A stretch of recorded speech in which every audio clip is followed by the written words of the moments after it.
Friends, welcome to Bahujan Dastak channel. Bahujan Dastak channel पर आपका स्वागत है। बहुजन समाज और महिलाओं पर अत्याचार होने पर हम दिलाएंगे न्याय और दिखाएंगे आपको बहुजन महापुरुषों का इतिहास और पढ़ाएंगे आपको बाबा साहेब भीमराव अंबेडकर द्वारा लिखा हुआ भारत का संविधान। जय भीम, जय भारत, जय संविधान, नमो बुद्धाय। मैं गौतम रत्ना, बहुजन दस्तक चैनल से।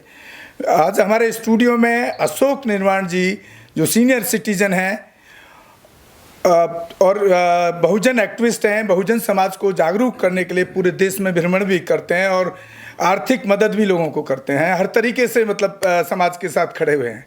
और मेरे राइट साइड में हैं वीपी सिंह साहब, जो आज पहली बार हमारे स्टूडियो में आए। सर, आपका बहुत बहुत धन्यवाद है हमारे स्टूडियो में।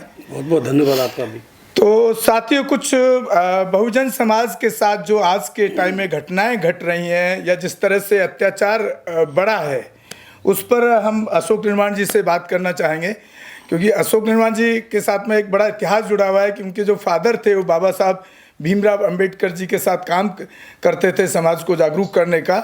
और एक बहुत बड़ी एक और चीज़ मैं आपको बता रहा हूँ जो बहुत कम देखने को मिलेगी कि उनके जो फादर हैं अशोक निर्वाण जी के, वो लगभग 20-25 साल करीब नीले वस्त्रों में रहे। क्योंकि बाबा साहब ने नीले कलर को एक उसके अपने उसके ऊपर प्रतीक के रूप में चुना था।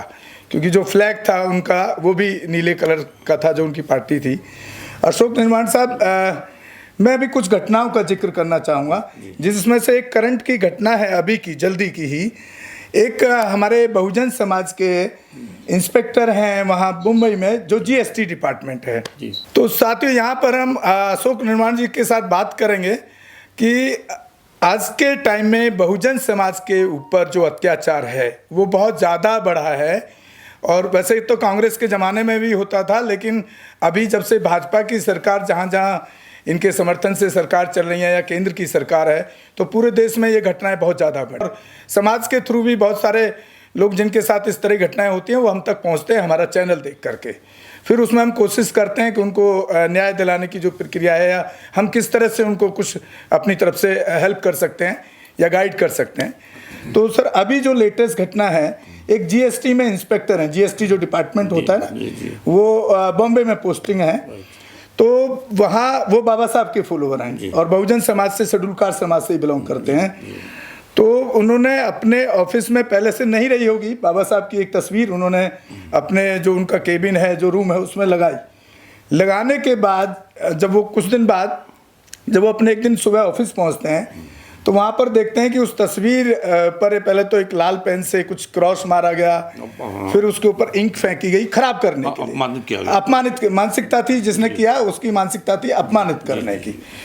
तो जो इस तरह की घटनाएं हो रही हैं, उसके जब वो इस घटना को, क्योंकि मेरे पास पूरी जानकारी है घटना की सोशल मीडिया के माध्यम से, जब इस घटना को उन्होंने उठाया, अपने अफसरों से बात की इस घटना पर कि भाई इस तरह से हमारे बाबा साहब भीमराव अंबेडकर का, जिन्होंने देश का संविधान लिखा, देश की महिलाओं को आज़ादी दी, पुअर सेक्शन की बात की, इक्वलिटी की बात की, समानता की बात की, उनका अपमान किया गया है। तो वहाँ उनको किसी ने भी कोई रेस्पॉन्स नहीं दिया, ना कोई कार्रवाई किसी अफसर ने की किसी खिलाफ। हार के फिर वो उसके बाद वो फिर पुलिस कंप्लेंट किया उन्होंने। तो जब वो पुलिस कंप्लेंट कर देते हैं, बजाय उनको उसमें किसी के खिलाफ कार्रवाई करने के, या जो भी कल्प्रिट है उसके अंदर जो भी बैड एलिमेंट्स हैं, उनको आइडेंटिफाई करने के बजाय कुछ दिनों बाद एक बड़ा ही, मैं तो कहूँगा, मैं ऐसी भाषा का इस्तेमाल नहीं करता हूँ, लेकिन ऐसे वाहियात उनको एलिगेशन लगाया गया कि आपकी सीआर खराब है, मतलब आपकी जो परफॉर्मेंस है वो ठीक नहीं है, कॉन्फिडेंस। हाँ, ये एक्सक्यूज लगा करके, और उनको सीधा ना सस्पेंड किया गया, ना उनसे कोई एक्सप्लेनेशन मांगा गया, ना कोई उनसे जवाब मांगा गया, ना उनसे कोई मीटिंग की, और उनको टर्मिनेट कर दिया। तो इस तरह की जो घटनाएं ये भाजपा शासन में, इस देश के इस जो, मैं तो कहूँगा ये भाजपा कथित आरएसएस सरकार है, मनुवादियों की सरकार है, इस तरह की जो घटनाएं हो रही हैं, इस पर आपकी क्या राय है और इसका क्या सॉल्यूशन होना चाहिए? इसको मैं राजनीतिकरण में ना लेके, सरकारें कोई भी रही हो, सरकारें मानसिकता नहीं बदल पाई।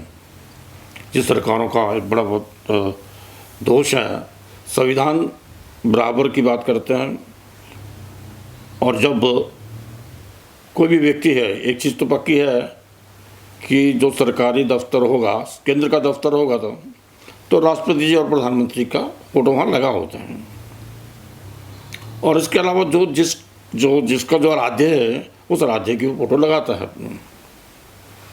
यहाँ मानसिकता यह है कि जब हम यहाँ हमारे कुछ योद्धा लोग दफ्तर में बाबा साहब की फ़ोटो लगा देते हैं तो उनको पीड़ा होती है। वो पीड़ा नहीं है दरअसल, वो उनकी वो मानसिकता है कि आदमी सीट पे बैठ कैसे गया। मतलब ये नौकरी की मानसिकता है उसको कि नौकरी पे कैसे बैठ गया। वो कहते हैं इनके पास हाथ तो झाड़ू थे, कलम कैसे आ गई।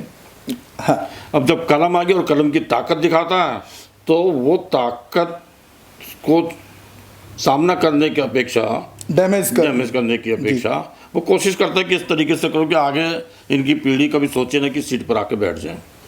और वो ये जो सोच के विचार हैं, इनकी विचारधारा अब कमज़ोर होती जा रही है। 2-4 घटनाएं घटती हैं। अभी आपने जीएसटी का नाम लिया, मैं जीएसटी की बात ही नहीं करता, मैं पूरे भारत की बात कर रहा हूँ। पूरे भारत के अंदर जब सरकारी कर्मचारी और अधिकारियों के ऊपर जो वंचित समाज से आते हैं उन पर उनको कमज़ोर करने के लिए ये चीज़ें करते हैं। बाबा साहब अम्बेडकर तो सबके आराध्य थे। बड़ा दुर्भाग्य है, बाबा साहब ने देखिए महिलाओं को कितना बड़ा स्थान दिया जी। और यहाँ तक कहीं मैंने पढ़ा ही नहीं उन्होंने कहीं किसी के साथ भेदभाव वाला कुछ भी कहीं रहा हो। उन्होंने मनुवाद को गाली दी थी, वो मनुवाद के खिलाफ थे। लेकिन वो मानसिकता जो पढ़ाई लेवल पर बैठे हैं, और देखिए मैंने तो ये भी देखा, आपने अच्छी बात की, मैं भी रहा, यदि मेरा चपड़ासी उच्च वर्ग से, उच्च ब्राह्मण वर्ग से होता था, मैं उसको पानी मंगाता था, उसकी ड्यूटी थी पानी लाना भी, जैसे या फाइल लेकर आना था तो दूर पर साइड पर रख दिया करता था। वही मानसिकता अब क्या, जब हमारे लोग जागरूक हो गए हैं, बाबा साहब अम्बेडकर साहब की जो तस्वीर है अपने यहाँ लगाते, क्योंकि उससे उनको आत्मबल मिलता है। जी। आत्मबल मिलने से उनका आत्मबल कमज़ोर होता होगा, लेकिन हमारा उद्देश्य ये नहीं था कि तुम्हारा आत्मबल कमज़ोर हो, आप लगाइए, हमने कभी मना किया। मैंने कईयों के जो देखा देवी देवताओं की मूर्ति लगी होती हैं, जबकि सरकारी दफ्तरों के अंदर देवी देवताओं की किसी भी धर्म के आधार पर कोई भी फोटो नहीं होनी चाहिए। जी। सिर्फ जो भी, लेकिन आपने देखा होगा कि किसी भी ऑफिस में आप जाएंगे, जो हिंदू लोग हैं वो अपने देवी देवताओं या जिनमें उनका आस्था है उनको फोटो लगा के रखते हैं। तो इनसे तो ये पूछा गया, ये जो सब इंस्पेक्टर हैं इनसे तो इतना तक पूछा गया जब इन्होंने कंप्लेंट की कि वे आपने परमिशन ली क्या, तो मतलब बाबा साहब अम्बेडकर की स्टैचू लगाने के लिए परमिशन लेना पड़ेगा। तो जी देखिए, अभी यहाँ की बात, दिल्ली सरकार और पंजाब सरकार उसके अंदर बाध्य कर दिया शहीद भगत सिंह जी की फोटो और बाबा साहब अम्बेडकर की फोटो लगाना, क्योंकि वहाँ बाध्यता आ गई तो कोई भी उसका विरोध नहीं कर सकता। तो मेरा भी केंद्र सरकार से या जो भी राज्य सरकारें हैं उनसे ये अनुरोध है कि कम से कम, क्योंकि ये 2 व्यक्ति और ऐसे हैं, बाबा साहब अम्बेडकर जिन्होंने संविधान दिया और शहीद भगत सिंह जी, जिनको जो सम्मान मिलना चाहिए था वो सम्मान नहीं मिला। लेकिन आज जब 2 सरकारें ये काम कर सकती हैं तो अन्य राज्य को, केंद्र की सरकार क्यों नहीं कर सकती? जस्ट ना सर, बात करेंगे वीपी सिंह साहब से। वीपी सिंह साहब, एक दूसरा केस बता रहा हूं, अभी आगरा के पास फिरोजाबाद का है। वहां पे एक शेड्यूल कास्ट बच्चा, एमबीबीएस का स्टूडेंट, उसका इतना जातिवादी उत्पीड़न किया जाता है कि और उसको मार दिया जाता है एक तरीके से, मतलब वो मरा मिलता है हॉस्पिटल के अंदर। तो इस तरह की जो चीजें हो रही हैं, और आज 20 से 22 दिन हो गया, अभी तक उसके अंदर कोई भी एक्शन वहां के एसएसपी या पुलिस प्रशासन ने नहीं लिया है। ये हमारे पास में मतलब डेली की घटनाएं पूरे देश से हैं। कुछ को हम मुद्दों को अपने ऑन कैमरा ला पाते हैं, कुछ को नहीं ला पाते हैं, क्योंकि हमारे पास भी एक लिमिटेड साधन है, सीमित साधन है, क्योंकि मैं अकेला ही काम करता हूँ, मेरे पास कोई स्टाफ भी नहीं है। तो कुछ घटनाओं को तो हम दे पाते हैं, लेकिन बहुत सारी घटनाएं तो हम दिखाई नहीं पाते हैं, या उन पर चर्चा या उन पर जस्टिस दिलाने में भी हमको भी नाकामयाबी मिलती है कई बार। तो आपका क्या कहना है इस पर? गौतम जी, मेरा इस पर विचार ये है कि जितने भी हमारे वंचित समाज के लोग हैं इस तरह के, उनके साथ इस तरह की पीड़ा लगातार होती रही है, और खासकर यूपी में कि वहाँ ऑलरेडी मनवाद की सरकार है, उनके द्वारा जितने भी कर्मचारी अधिकारी जो पोस्टेड है तकरीबन मनवादी ही हो गए हैं। इसीलिए हमारे लोगों के साथ कोई घटना होती है तो उसको दबा दिया जाता है और उस पर प्रॉपर कार्रवाई नहीं करते। आपको पता है कि देखिए बारो जो अभी जो बोमुला जो ने सुसाइड की थी वो भी इसी तरह का ही एग्जाम्पल था। और बहुत सारे एग्जाम्पल आपको पेश किया जाए। जब तक हमारे लोग इस मनवाद को उखाड़ के नहीं फेंकेंगे जब तक इसका कोई समाधान हो नहीं सकता। इसको फेंकने के लिए हमारे पास वोट की ताकत है। हमको मनवाद का विरोध करना चाहिए और अपने बहुजन समाज को इकट्ठा करके ताकत को बढ़ाना चाहिए। सर ये बात तो ठीक है, आपका वोट की ताकत है, लेकिन मैं जो इतने सालों से देख पा रहा हूं हमारे इतने सारे पॉलिटिकल पार्टियां हो गई हैं, उनके नेताओं की अपनी महत्वाकांक्षाएं हैं, जिसकी वजह से हम सरकार एक स्टेट में एक बार बनी, बस उसके बाद दोबारा कहीं मौका मिलने का मुझे तो अगले 10-20 साल तक भी चांस नहीं दिख रहा है। क्योंकि जो नेता बन रहा है उसकी अपनी महत्वाकांक्षाएं बहुत ज्यादा हैं, वो समाज के प्रति उसकी महत्वाकांक्षाएं ईमानदारी के साथ नहीं दिखती हैं। हमको अपनी प्रत्येक आदमी को व्यक्तिगत महत्वाकांक्षा को छोड़ करके एक ही झंडे के नीचे आना पड़ेगा, एक ही आदमी को लीडर मानना पड़ेगा। उसी समय हमारी सरकार संभव हो पाएगी और जब भी हम मुकाबला कर पाएंगे। इसके अलावा दूसरा कोई विकल्प हो नहीं सकता। सर दूसरा सवाल एक सर से लेते हैं। सर इसी ये केस आपको ऐसे मुझे दिख रहा है कि एक तरफ तो जो गवर्नमेंट जो डिपार्टमेंट था ये मोदी सरकार ने पूरा निजीकरण कर दिया, अभी कोई सरकारी डिपार्टमेंट बचा ही नहीं है। तो एक तो आपका रिजर्वेशन बचा ही नहीं, नौकरी आपके लिए बची ही नहीं, अब ना वैकेंसी निकल रही है और सारे डिपार्टमेंट ही प्राइवेट कर दिया। और जो लोग हैं सरकारी नौकरी में उनको भी किसी ना किसी रूप में टारगेट करके उनको टर्मिनेट किया जा रहा है, किसी को टॉर्चर किया जा रहा है, किसी को सस्पेंड किया जा रहा है। तो इस मानसिकता को जो सरकार की ये मानसिकता है, ये ऐसा नहीं एक इन्हीं इंस्पेक्टर के साथ हुआ है, पूरे देश में इस तरह की बहुत सारी घटनाएं। तो इसको आप किस तरह से देखते हैं? इन घटनाओं को खत्म करने के लिए जब हमने कलम पकड़ी है और जब हमारी कलम की स्याही को सुखाने का प्रयत्न करेंगे तो हो सकता है मेरा वंचित समाज कलम की जगह तलवार उठा ले। और जिस दिन तलवार उठी उसका दोष इन मनुवादियों पे जाएगा, ना कि हम पे जाएगा। हमें वो विवश कर रहे हैं, कलम छोड़ो तलवार उठा लो। सर फिर उसमें सरकार के पास तो हर हथियार हर ताकत होती है। फिर जो आज जो जिनको सरकार नक्सलिस्ट कहती है, अर्बन नक्सलिस्ट, वो सताए हुए लोग ही तो हैं। तो फिर ये सरकार कल को ये नक्सलिस्ट जगह कोई और नाम दे करके हमारे लोगों को जेल भेजने का काम करेगी। तो निरंतर होता रहा है, इसी सरकार में नहीं पुरानी सरकारों में भी होता रहा। लेकिन भीमा कोरेगांव की एक मीटिंग में देख लीजिए, आज भी बड़े बड़े अफसरों को जेल में डाला हुआ है। वो अभी जेल में है और जब वहां से बाहर आते तो जब वो दोबारा बातचीत होती है तो उनको दोबारा पुनः जो है उनका शोषण करा जाता है और उनके शोषण के साथ साथ उनके परिवार का शोषण होता है। तो उस कमिश्नर को हमने फोन किया, इस बारे में जानना चाहा कि भाई आपने इनको जो टर्मिनेट किया इंस्पेक्टर को क्यों किया, लेकिन 2 बार कॉल किया, दोनों बार में फोन नहीं उठाया गया। और हम इसमें SC/ST कमीशन इंस्पेक्टर साहब कमीशन भी पहुंचे हैं जब पुलिस से राहत नहीं मिली, डिपार्टमेंट से कोई रिलीफ नहीं मिला। सापला जी से मिले? हाँ जी सापला जी और कौशल जी 2 लोगों से बात चल रही है, लेकिन वहां से भी अभी कुछ खास पॉजिटिव रिजल्ट नहीं मिल पाया है। तो ये SC/ST कमीशन जो एक संवैधानिक बॉडी है, मैं बताऊँ सर, ये भी काम ठीक से नहीं हो पा रहा है। काम करना चाहती है। मैं आपको बताऊं, पुरानी बात है जी। हमारे सूरज भान जी जब चेयरमैन बने तो उन्होंने कहा जो भी सरकारी जो उसका उत्तर आएगा उसको वो एफिडेविट के साथ देंगे। और मुझे वो जानकारी मिली उनके जाने के बाद, जो भी उत्तर आता है वो एफिडेविट के साथ नहीं आता। तो वो जो है जो उत्तर जो आता है वो एक संवैधानिक वो नहीं रहता। मेरा कमीशन वालों से उनके चेयरमैन उनसे भी अनुरोध है कि आगे से जो भी रिप्लाई आए वो एफिडेविट के साथ लें, ताकि बस डॉक्यूमेंट और आप वो कमीशन ताकि कोर्ट में भी जा सके, सुप्रीम कोर्ट में जाके उसका वो ले सकते हैं, संज्ञान ले सकते हैं। जी जी। और इसमें तो इस केस में तो बिल्कुल सर साफ जग रहा है कि जो कमिश्नर है उसकी एकदम तानाशाही जैसा, क्योंकि वो इतने डिपार्टमेंट में इतनी जाकर के कई एसोसिएशन जाके फॉलो अप कर रही है, तो कमिश्नर की इतनी तानाशाही है कि कुछ भी अभी तक कोई एक्शन नहीं हो पा रहा है। मेरे ख्याल GST जो है ना जी, वो है तो स्टेट के पास, सेंटर के पास, लेकिन जब वो पोस्टिंग आती है वो स्टेट के पास आ जाती है। तो स्टेट के अंदर जो भी हमारे वहाँ के मुख्यमंत्री हैं उनसे अनुरोध करूँगा इमीडिएट उस व्यक्ति को सस्पेंड किया जाए। जीएसटी तो सर सेंट्रल का ही डिपार्टमेंट है। लेकिन जब स्टेट में जाते हैं ना सर, वो हाँ। जीएसटी स्टेट में आ जाती है। अच्छा, ये दो बोथ वे होती है। बहुत ही होता है, अच्छा, दोनों में। तो इसलिए कम से कम, क्योंकि चलो सेंटर तो बाद में सुनेगी, तो आप तो महाराष्ट्र में बैठे हो भाई। सर बाबूजी आपका उम्र कितना होगा?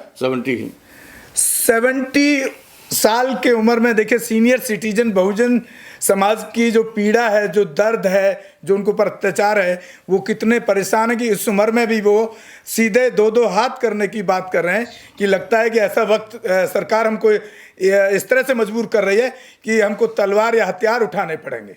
इसके अलावा या तो मतलब सरकार का जो परसेप्शन है वो हमारे समाज के प्रति बहुत ही घटिया है, नकारात्मक है, जिसमें वो किसी भी केसेस में कहीं पर भी कोई एक्शन नहीं ले रही है जिसमें कि जस्टिस मिल सके। गौतम जी, जब हमारे आदिवासी समाज ने जंगल और जमीन को लेने के लिए तीर कमान उठाए और उन्होंने लेके छोड़ा, तो मेरा तो अपने वंचित समाज के अन्य लोगों से अनुरोध है कि उन्हीं की बात ही, यदि आपके अधिकारों का शोषण होता है, ज़बरदस्ती नहीं, यदि आपके अधिकारों का शोषण होता है तो आप अपनी आवाज़ बुलंद करें। पहले आवाज़ की जब नहीं सुनाई जाती तो आपको हथियार उठाने पड़ेंगे, उसमें कोई अतिशयोक्ति नहीं है सर। सर आपका क्या आप ऐसे जो यहाँ जो इस केस में देखा जा रहा है, जहाँ पे मनुवादी सोच के कमिश्नर बैठे हैं, आप इस तरह से किस तरह से देख रहे हैं, क्या डिमांड करना चाहते हैं, सरकार को क्या एक्शन लेना चाहिए? गौतम जी, मैं आपके माध्यम से ये जानकारी देना चाहता हूँ कि जो विक्टिम है, जिसके साथ ये घटना घटी है, उनको आप हमारा नंबर दीजिए जी, हमसे मिलवाइए और उनके इस केस में इसमें कमीशन में जाकर के कार्रवाई करवाना हमारा काम होगा। और हम उनको जब तक दोबारा से सर्विस पे नहीं ले आएंगे, हम उनका साथ देंगे पूरा। सर बहुत बहुत धन्यवाद। वीपी सिंह साहब कह रहे हैं कि कमीशन में उनके कुछ नॉन होंगे कमीशन में, या कमीशन SC कमीशन का प्रोसेस वो भी जानते हैं। और कमीशन में सर ऑलरेडी हमारा चल रहा है बातचीत, लेकिन अभी तक कुछ खास रिजल्ट, सापला जी जो चेयरमैन है उनके यहाँ से भी कुछ पॉजिटिव नहीं है। तो साथियों, इसी के साथ विदा लेते हैं। जय भीम, जय भारत, जय संविधान, नमो बुद्धाय। बहुत बहुत धन्यवाद आपने स्टूडियो में आए, और आपका भी वीपी सिंह साहब बहुत बहुत धन्यवाद। साथियों, आप हमारे चैनल को जरूर शेयर और सब्सक्राइब करें। बहुजन दस्तक एक बहुजनों की आवाज़ बनकर काम कर रहा है, और जितना ज़्यादा से ज़्यादा आप देखेंगे और शेयर करेंगे, चैनल को सब्सक्राइब करेंगे, तो मैं समझता हूं कि हमारे देश से जो बहुजनों के साथ शोषण हो रहा है वो लोग हम तक पहुंचेंगे। और जो प्रोसेस है, जो तरीका है, संवैधानिक तरीके से हम कोशिश करते हैं कि उनको जस्टिस मिल पाए और उनकी आवाज़ को हम बुलंद कर पाएँ। धन्यवाद।